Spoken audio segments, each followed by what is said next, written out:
tailored to the individual. So we solve the problem that CG is talking about in the first place by giving you the ex post facto rationalization of what love is and shouldn't be. We preempt OG's problem in the first place. Thirdly, I think the counterfactual is just much more likely true. People tended to settle in the past. Women stayed with shitty, abusive husbands, and that was the norm because they had no counter depiction of what love actually should be, and they didn't know that your husband wasn't supposed to beat your ass up every time you dropped a carton of milk.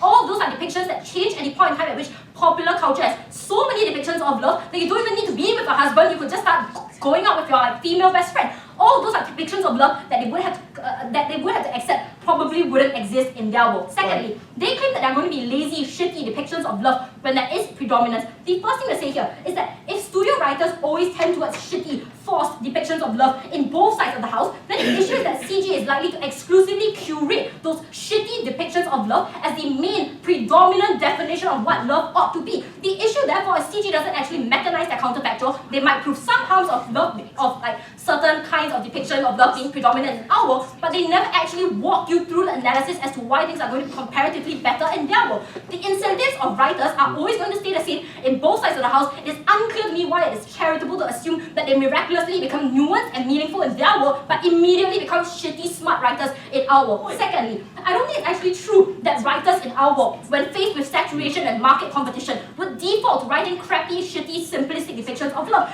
I think oftentimes these are writers who have experience, right? The fact that you are flooding the market with so many pieces of work also means that you're trial and error. You know what people enjoy and what kinds of market niches you can pick up upon. That gives you more avenue to hone your skills in creating more nuanced depictions of love. So that's the ability of writers that gets better in our world, but the incentive is also better in our world because more people are seeking out more depictions of love that are more relevant to their life. The existence and the creation of those market niches in and of itself gives rise to pressures that makes writers more likely to write these good depictions of love in the first place. Finally, I want to note that the predominance of market competition is important because it means that writers cater to different niches, people have different options, so when one shitty depiction of love is shitty to them, they can default away from that. Thirdly, note that even if these popular depictions of media are shit, they will probably still be shit, but now you have the option to move away from those shitty depictions of love to more realistic depictions of love. And further than that, these shitty depictions of love also become touch points for discourse and for discussion in the first place. But finally, and perhaps more importantly, and this is an exclusive benefit that literally no one else talks about in this debate, is that the vast majority of people see love as unattainable because the unheterosexual white people engaging in love in New York City, right? Now you have love that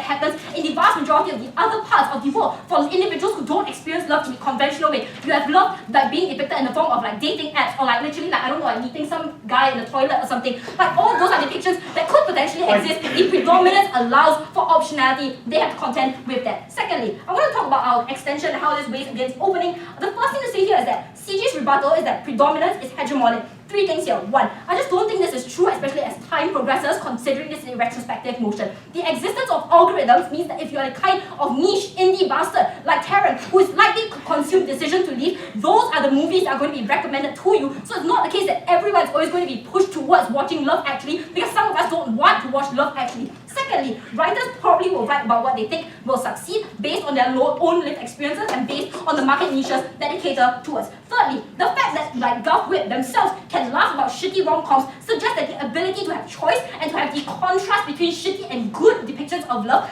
gives rise to more avenues for discourse and self-rationalization for vast majority of individuals who need that in popular media. Before that, opening then closing. The problem with opposition is that it is reliant on a narrow group of people who are pursuing media that they already believe in. We explain how most people's views are shaped by what they consume, which per your OO is the sappy, dopamine maximizing content that is inherently unmeaningful in nature. Okay, yeah. Excessive focus on love is what constructs hegemonic expectations and lazy writing. How I Met Your Mother's 9 seasons of a guy trying to fuck his best friend after his wife dies, the fact that you see it as noble is exactly how you get bad tropes persisting. Okay, firstly, the people who are going to consume that kind of media and believe in that narratives anyway, I think it's also good that they see representation of that kind of love in the form of popular media, because that tends to explain and gives you the ability to explain to your family, for instance, that your non-conventional relationship is equally as deserving of respect and love as it is for other individuals. This is important for queer relationships, this is important for interracial relationships, and a variety of other relationships that would never have been rationalized to be normal or deserving of respect in their world. Secondly, I think what changes in our world is that when it's made to become a new market niche, this gives rise to more narratives and more competition that gives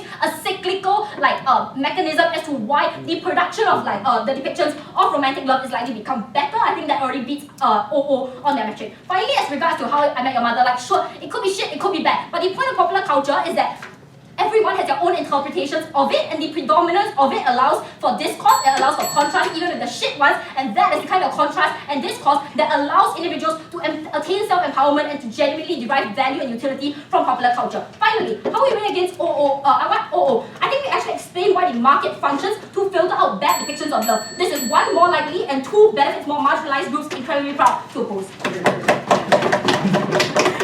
Okay, I thank all the speakers for that round. Please come across the floor, shake hands, and then we'll leave the